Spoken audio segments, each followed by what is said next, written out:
Iran దాడులను Gulf దేశాలు ఖండించాయి. Bahrain, Jordan, Kuwait, Qatar, Saudi Arabia, UAE అత్యవసర భేటీ అయింది.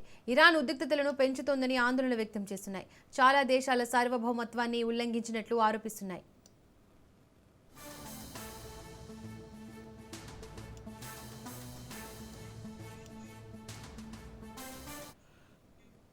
ఇరాన్ దాడులను గల్ఫ్ దేశాలు ఖండించాయి. Bahrain, Jordan, Kuwait, Qatar, Saudi Arabia, UAE అత్యవసర భేటీ అయింది. నేటికి ఇదే అంశానికి సంబంధించి మరింత సమాచారాన్ని మా ప్రతినిధి ప్రవీణ్ లైవ్ ద్వారా అందిస్తారు. ప్రవీణ్. దీపిక, మొత్తంగా చూసుకుంటే కనుక ఇరాన్ దాడులను అయితే ఇప్పటికే గల్ఫ్ దేశాలు మొత్తంగా కూడా తీవ్రంగా ఖండిస్తున్నట్టుగా కూడా తెలుస్తుంది. అదేవిధంగా Bahrain, Jordan, Kuwait, Qatar, Saudi అరేబియాతో పాటు యూఏఈ అత్యవసర భేటీ కూడా కొనసాగించే అవకాశం ఉన్నట్టుగా కూడా తెలుస్తుంది. ఎందుకంటే గల్ఫ్ దేశాలపైన కూడా మొత్తంగా కూడా ఇరాన్ దాడులకు తెగబడుతున్న నేపథ్యంలో ఈ అత్యవసర భేటీ కొనసాగే అవకాశాలు ఉన్నాయంటూ కూడా చెప్తున్నటువంటి పరిస్థితులను చూస్తున్నాం.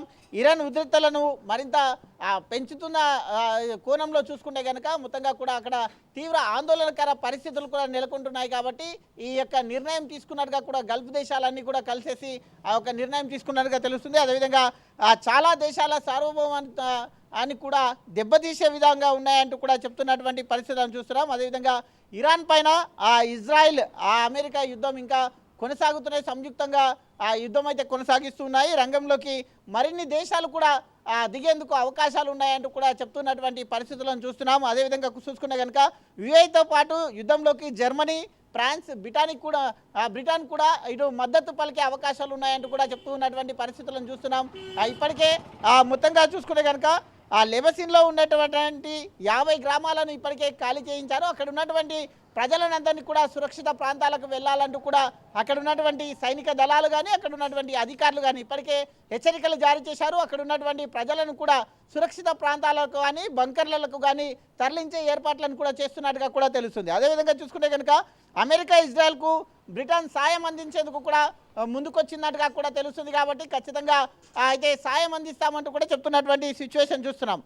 తమ బేస్లను వాడుకోవచ్చు అంటూ కూడా ఇప్పటికే బ్రిటన్ ఒక ప్రకటన కూడా వెలువరించింది. అయితే మొత్తంగా చూసుకుంటే కనుక రక్షణ నిమిత్తమే ఈ యొక్క బేస్లని వాడుకోవాలంటూ కూడా బ్రిటన్ చెప్తున్న నేపథ్యంలో తమ బేస్లని ఉపయోగించుకోవచ్చు అంటూ కూడా ఒక ప్రకటన చేసింది. మొత్తంగా అమెరికా, ఇజ్రాయెల్ దాడులతో పాటు ఇరాన్ కూడా ప్రతి దాడులను చేస్తుంది. అటు డ్రోన్లతోని, ఇటు క్షిపణులతోని కూడా అయితే దాడులతోని తెగబడుతున్నట్టుగా తెలుస్తుంది. ఇటు ఇజ్రాయెల్ కానీ అమెరికా కానీ రెండు కూడా ఇరాన్ పైన దాడి చేస్తున్నాయి. ఇరాన్ కూడా అదే లెవెల్లో ప్రతిఘటిస్తున్నట్టుగా కూడా తెలుస్తుంది. మొత్తంగా చూసుకుంటే కనుక అయితే ఆసియాలో ఉండేటటువంటి అమెరికా స్థావరాలపైన ఏవైతే ఉంటాయో ఆ యొక్క అమెరికా స్థావరాలపైన మొత్తంగా కూడా ఇరాన్ దాడి చేస్తున్నట్టుగా తెలుస్తుంది. అక్కడ ఉన్నటువంటి అయితే రాయబారి సంస్థలు ఏవైతే ఉంటాయో ఆ రాయబారి సంస్థలపైన కూడా నిన్నటి నుండి కూడా దాడులకు తెగబడుతున్నట్టుగా కూడా తెలుస్తుంది.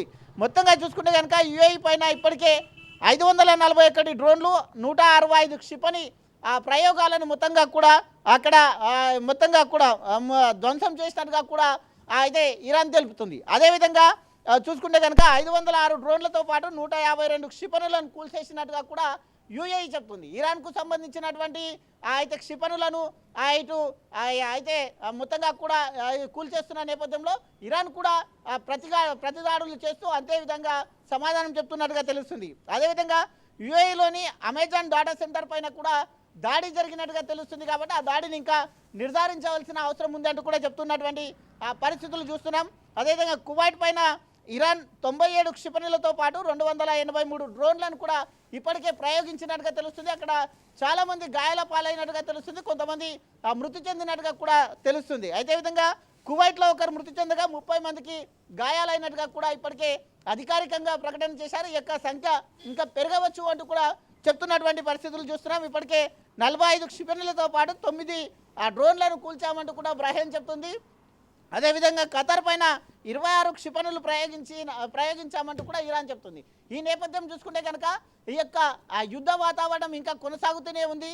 ఎప్పటికప్పుడు మొత్తంగా కూడా ఇటు ఇజ్రాయెల్ కానీ ఇటు అమెరికా కానీ సంయుక్తంగా దాడులు చేస్తున్న నేపథ్యంలో ఇరాన్ కూడా అదే విధంగా అయితే దాడులకు తెగబడుతున్నట్టుగా కూడా తెలుస్తుంది. కాబట్టి మొత్తంగా చూసుకుంటే కనుక ఈ యొక్క ఇరాన్ చీఫ్ అయితే మృతి చెందిన ఆ ఘటనను తెలుసుకొని మొత్తంగా కూడా అయితే అదే విధంగా బదులిస్తామంటూ కూడా చెప్తూ ఉంది.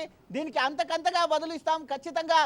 దీని ఆ యొక్క ఏదైతే ఆ యొక్క దాడికి తెగబడినటువంటి ఇటు ఇజ్రాయెల్ కానీ ఇటు అమెరికా కానీ ఖచ్చితంగా బుద్ధి చెప్తామంటూ కూడా ఆ యొక్క ఇరాన్ చెప్తున్నటువంటి పరిస్థితులను చూస్తున్నాం. ఇప్పటికే కొన్ని దేశాలలో మొత్తంగా కూడా షియా మతస్థులు ఎవరైతే ఉంటారో తమ మత గురువు కాబట్టి షియా మతస్థులు అందరూ కూడా ఇప్పటికే కొన్ని దేశాలలో సంతాపం వ్యక్తం చేస్తున్నారు, నిరసనలు కూడా వ్యక్తం చేస్తున్నారు. ఈ నేపథ్యంలో చూసుకుంటే కనుక అయితే ఇటు భారత్తో పాటు కూడా కొన్ని ప్రధాన పట్టణాలలో షియా మతస్థులు కూడా నిరసనలు వ్యక్తం చేస్తున్నారు. ఇటు పాకిస్తాన్ కరాచీలో కూడా నిన్న చూస్తున్నాం.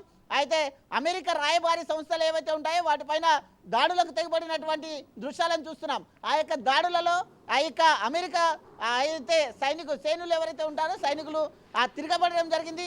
ఆ యొక్క కాల్పులకు కూడా తెగబడడం జరిగింది. మొత్తంగా చూసుకుంటే కనుక ఖచ్చితంగా దానికి ప్రతిఫలం ఏదైతే ఇటు మొత్తంగా అమెరికా చేస్తున్నటువంటి దాడులకు ప్రతిఫలంగా మొత్తంగా కూడా ప్రతివాద దాడులు ఉంటాయంటూ కూడా చెప్తున్నటువంటి పరిస్థితులను చూస్తున్నాం. Thank you Praveen.